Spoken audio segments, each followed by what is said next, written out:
in the sequence of days of Genesis, God has cast himself in the role of a person doing his daily labors, something that the slaves coming out of Egypt would have understood. As each day opens, God does all his work during the daytime. Then when evening comes, there's no more work. Evening comes, morning comes, nothing happens in between. In those days, they didn't have artificial lighting. When the sun goes down, you stop working. In the 6 days of creation, it's the same with God. Is God not able to work in the dark? He doesn't need light to see. He's acting in this role for our benefit, modeling the work week. Then he throws in a new wrinkle that the slaves in Egypt wouldn't have had. He takes a day off. Slaves don't get a day off unless we connect with the original audience. God is doing his work just like I do my work. And it dignifies work, to work hard, to serve your family. He says work is a good thing, but also rest is a good thing, and a proper balance between work and rest.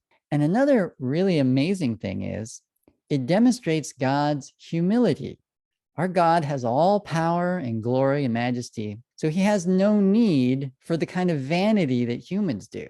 Other made-up gods, they're always vain, worried about their self-image. Because they're invented by men, they act like men. But the true God, lacking nothing, can be completely humble. We can know that this is the one true God. When the scripture says that God took time off or that he rested, it opens him up to mockery. Did your God get tired? Our God never gets tired. They're trying to protect their own God's fragile ego. They can't have a God that shows any weakness or humility. But again, the true God has nothing to be ashamed of. Those man-made gods act like men, but our God acts like God. I think there are people who even prefer a God who's not humble, like a powerful king in complete control with no humility. But such a conception of God can't be a loving God, because love requires sacrifice, vulnerability, and humility. The greatest humility of our God is revealed in the cross of Christ. Remember, Jesus is God come in the flesh, our creator and sustainer, and yet he went to the cross and died that way. Philippians chapter 2 and verse 5. Though he was in the form of God, but he emptied himself by taking the form of a servant.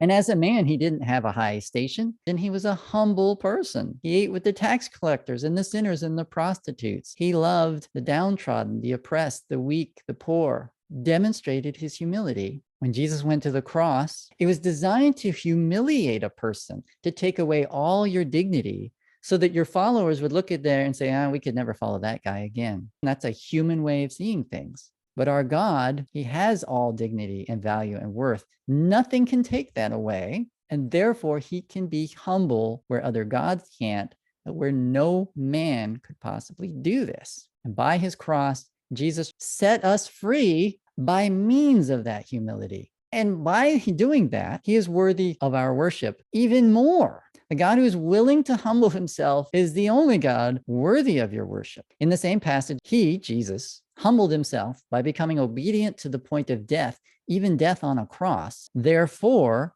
God has highly exalted him.